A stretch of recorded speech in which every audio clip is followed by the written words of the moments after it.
Hello everybody, I think you can see me. Hopefully you can hear me for the first time. Okay, let me adjust this a little better here. Alright, let's see. Alright, here we go. Here's my dog Shadow. Come here, Buster. Come on, buddy. Come on, come here. This way, come on. Come on, don't be camera shy. Come on, come on. Yeah, that's not a big guy. You smile. Show me your smile. Yeah, he's so good. Ain't they the best kids in the whole wide world? Anyway, this is our solar RV. I'm speaking a little loud so you can hear me. I just wanted to show you myself and the kids. We do pretty good considering I'm waiting on my disability for hurting my back and knees. I did construction all my life since I was 19. I was taught by a guy that was a couple of years older than I am now. I'm 51. And he knew how to do everything. He was an old school carpenter. He could build a house from the ground up. So he taught me. By the time I was 21, people didn't believe when I told them I could do stuff. So anyway, I've done a lot of work on this RV. What I did was I got this. I'll show you the outside in a minute for only $1,000 bucks. But the deal was it wouldn't stay running. Nothing worked, and it was trashed inside. I mean, a small dumpster full of trash inside. So first thing I had to do is get the trash out of it, and then got it running, and the door didn't even latch. So put a bolt lock on the door so I could even drive it and lock it up, and then I found the door handle laying in pieces, so I put it together. I had to use a rod, and thank God it costs $400 now for that door handle because apparently they don't make them anymore.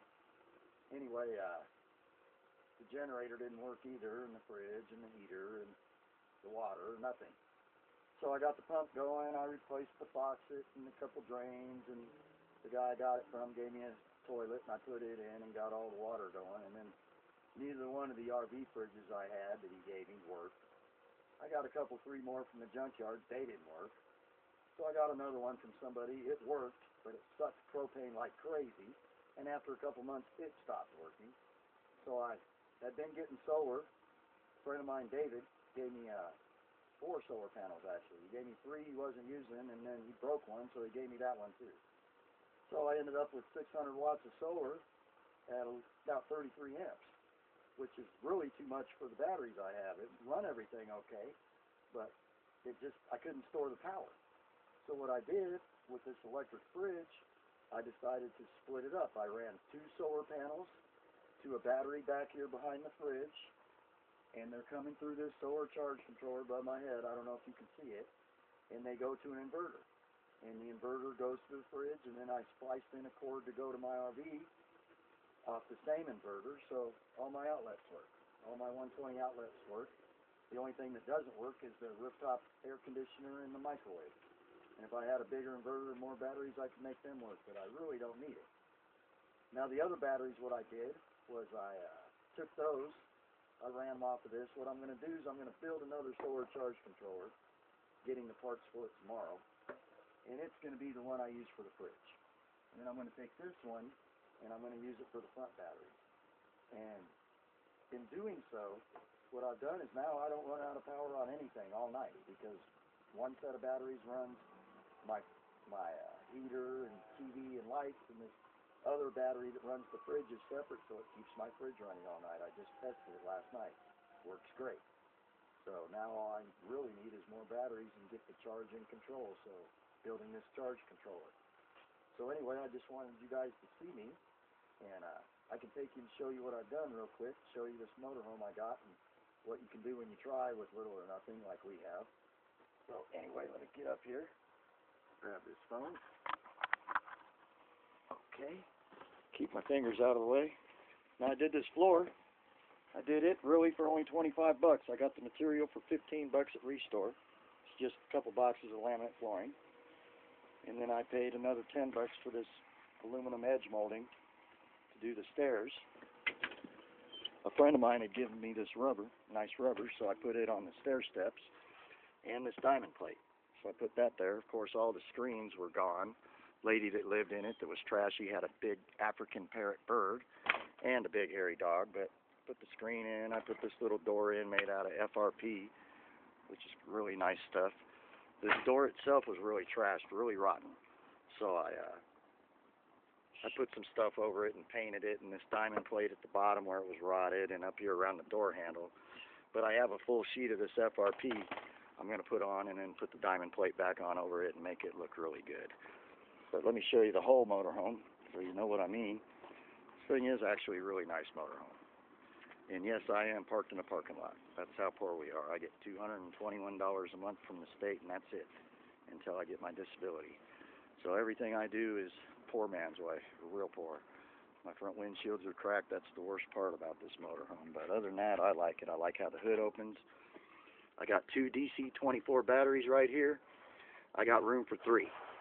So I'd like to get that third battery or a couple 6-volt batteries, but just really that third battery would do me fine. I had 3 hooked up here before when I was charging all one system. And it was too big. It was a DC 27, and that's one of the reasons I decided to split it up, among others. I put the DC 27 back here behind the fridge, and it's coming from the charge controller, and then I have the wires going down through the floor to the inverter that's underneath the fridge. Pretty trick setup, and I actually got room for another DC 27 there once I get that propane line out of the way. So that's what I'm going to do. And then to keep me cool, I got the heater going. That cost me $180 I did not have. But I got this neat little swamp cooler that I converted to 12 volt. Now what I did, you can't see from out here, but I just patched it up with some Bondo and fiberglass. I got it for free. So I patched it up around the tank that holds the water, as you can see. It doesn't look good, but I sprayed the inside with that Flex Seal. And it's supposed to have automatic water fill, and I was taking this cover off at first, but I decided to punch me a hole in there with my hole saw and put this door handle wall cover over it. And it works great. It uses about 4 gallons a day on the hottest days, so it only holds a couple gallons at a time, so I just put 2 in a couple times a day and stays cool all day. So let me take you inside. Yeah, this motorhome's set up really nice. It's got the automatic electric step. This is a nice ride. It's got a 454 fuel injected. Like I told you, I got it for cheap because it didn't run right. And he said it was a sensor. It turned out to be the fuel pump. The only part I really haven't done are these front seats. They're bad. I got to redo this front. And the dash was nice until little Miss Puppy Shadow chewed it up. But I've done this floor. I got the linoleum to do this floor right here. I need to do the countertops, but I've just been trying to get everything mechanically done. I had to put in a new faucet, new drains. Sorry about the dishes. I'm out of water. The stove, I couldn't believe I got it clean. It was so bad. That's what this thing looked like. This patch right here is what this whole motorhome looked like. I mean, I scrubbed down all these cabinets, the floor, the ceiling, everything. It stunk, actually, from the smell. So, oh yeah, here's my my little service animal recognition for Buster. Good dog. And there's me with my big 40-pound striper, and there's me with family as a little kid, and there's my little daughter. So anyway, yeah, it's 1 o'clock in the afternoon, and I've been running in discharge mode ever since about 10 o'clock. As soon as it goes out of discharge mode, it just instantly charges that battery up right now.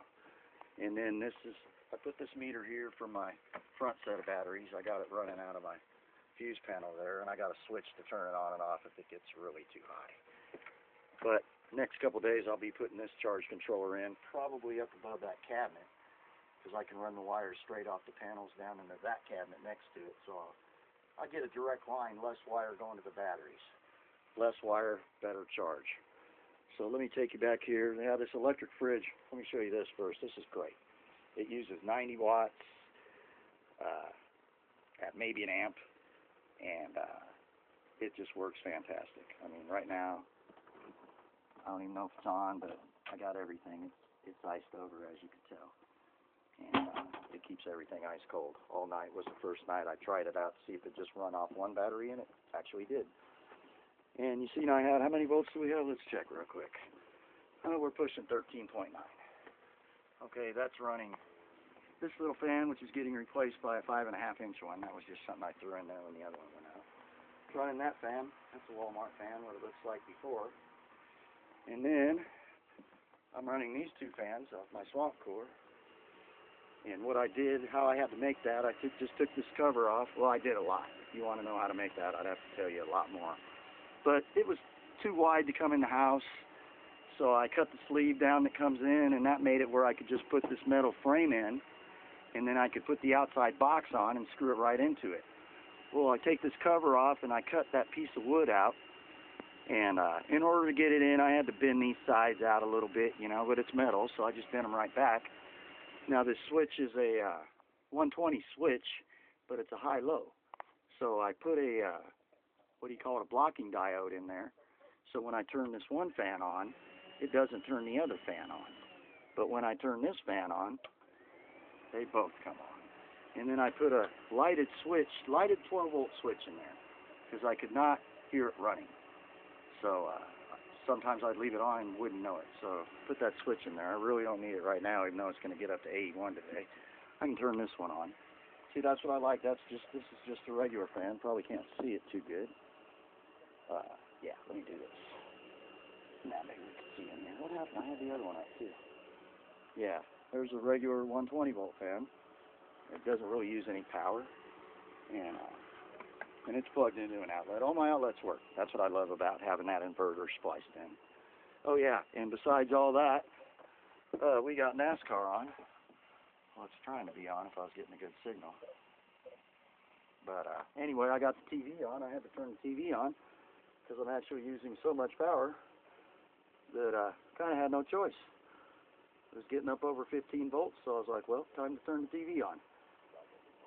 So why not? Anyway, that's the way to go. I believe the way this thing's set up now, a couple more batteries, I could stay out in the desert in this thing, no problem. Fridge, I got heating, I got cooling, I got everything I need, and I'm not plugged into nothing, and I don't even care if I ever get the generator going in here. It needs a coil, I think, and I haven't even tried to get it running. I don't need it. I don't need it. People pull up next to me, and they're all, oh, do you mind if I run my generator? And I'm all, oh, no. I just have $1,000 worth of solar on here so I could hear you run your generator, you know. But, yeah, no, I don't say nothing, of course. But anyway, this is the way to go, and you got to see me, and we got to see doggies. And so we're going to see if you can hear us, and this video's good, and we'll post it for you. Thanks. Bye.